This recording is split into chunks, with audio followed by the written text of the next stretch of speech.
আজকে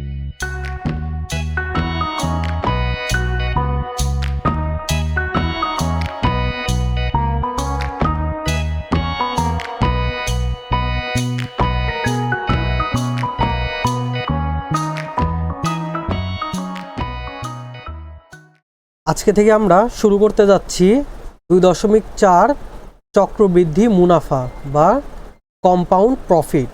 চক্রবৃদ্ধি মুনাফা সম্পর্কে যদি সহজে বলি, যদি আমি কোনো ব্যাংকে 100 টাকা জমা রাখি এবং আমার যদি 10% মুনাফার হার হয়, তাহলে 1 বছর শেষে আমার ওই 100 টাকা জমা রাখার কারণে আমি 10 টাকা অতিরিক্ত মুনাফা পাবো। তখন আমার মুনাফা সহ আসল হবে 110 টাকা।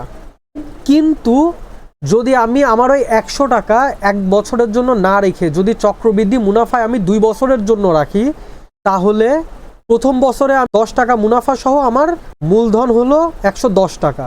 তারপরের বছরে আমার এই 110 টাকার উপরে আমি মুনাফা লাভ করব। এর মানে এই যে তখন আমার আসল হয়ে যাবে 110 টাকা। তাহলে চক্রবৃদ্ধি মুনাফায় আমার দ্বিতীয় বছরে আমার 100 টাকা আসল তখন হয়ে যাচ্ছে 110 টাকা। আর এই 110 টাকার উপরে আমার 10% মুনাফা পাবো আমি। এখানে এই সম্পর্কিত অনেক কথাবার্তা লেখা আছে। এখানে অনেক কথা লেখা থাকলেও আমরা শুধুমাত্র এখান থেকে চক্রবৃদ্ধি মূলধন এবং চক্রবৃদ্ধি মুনাফার সূত্রটা দেখব। সেই সূত্রটা লেখা আছে এখানে। তাহলে চক্রবৃদ্ধি মূলধন এটাকে সি দিয়ে প্রকাশ করা হয়, is equal to P. P দিয়ে বোঝাই মূলধন ইন্টু 1 প্লাস আর, আর দ্বারা মুনাফার হারকে বোঝায়, whole to the power n, n দ্বারা সময়কে বোঝায়। এটা হচ্ছে আমাদের চক্রবৃদ্ধি মূলধন। মানে এই চক্রবৃদ্ধি মূলধনের ভিতরে আমার আসল এবং চক্রবৃদ্ধি মুনাফা দুটাই অন্তর্ভুক্ত থাকবে। তাহলে চক্রবৃদ্ধি মূলধন থেকে যদি আমাদের চক্রবৃদ্ধি মুনাফা বের করতে হয়, চক্রবৃদ্ধি মূলধন থেকে আমরা যদি আমাদের আসল বিয়োগ করে দেই, তাহলে আমরা আমাদের চক্রবৃদ্ধি মুনাফা পাবো। আর সি এর যেহেতু আমরা সূত্র জানি, এখানে যদি আমরা সি এর মানটা বসিয়ে দেই, তাহলে সেখান থেকে এই যে পি বিয়োগ করলে আমরা আমাদের চক্রবৃদ্ধি মুনাফার সূত্র পেয়ে যাব।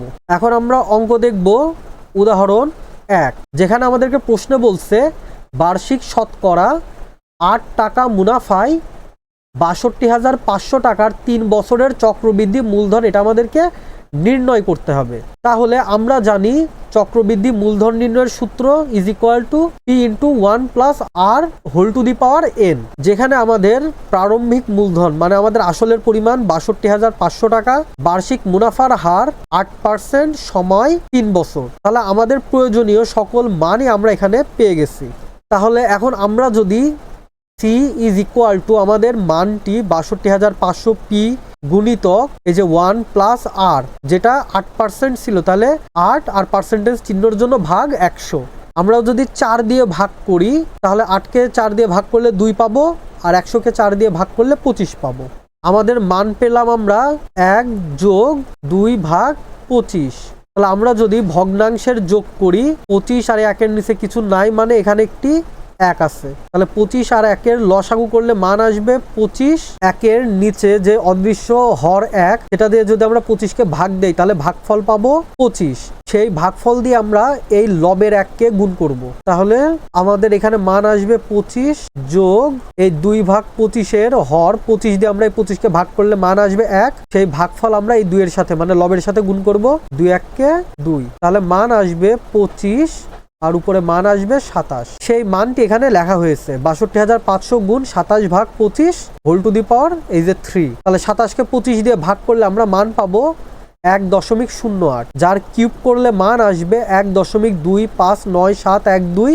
এর সাথে যদি আমরা 62,500কে গুণ করি, তাহলে আমরা মান পাবো 78,732 টাকা। এটাই হচ্ছে আমাদের চক্রবৃদ্ধি মূলধন। তার মানে 3 বছরে আমরা যদি 62,500 টাকা রাখি, তাহলে সেই 62,500 টাকা সহ আমরা যে মুনাফাটা পাবো সেটি একত্রে আসবে 78,732 টাকা। সরল মুনাফার থেকে চক্রবৃদ্ধি মুনাফাতে টাকার পরিমাণ সবসময় বেশি আসবে, মানে এখানে লাভের পরিমাণটা বেশি পাওয়া যায়। প্রিয় শিক্ষার্থীবৃন্দ, তাহলে আজ আর নয়, আজ আমরা এখানেই শেষ করছি। তোমাদের যদি কারো কোনো সমস্যা থেকে থাকে, তাহলে তোমরা আমাদেরকে আমাদের ফেসবুক গ্রুপ এবং আমাদের ফেসবুক পেজে জানাতে পারো। আমরা আমাদের পক্ষ থেকে যথাসাধ্য চেষ্টা করব তোমাদের সহায়তা করার। তাহলে দেখা হবে পরের ভিডিওতে। পরের ভিডিও দেখার জন্য আমি তোমাদের আন্তরিকভাবে আহ্বান জানাচ্ছি।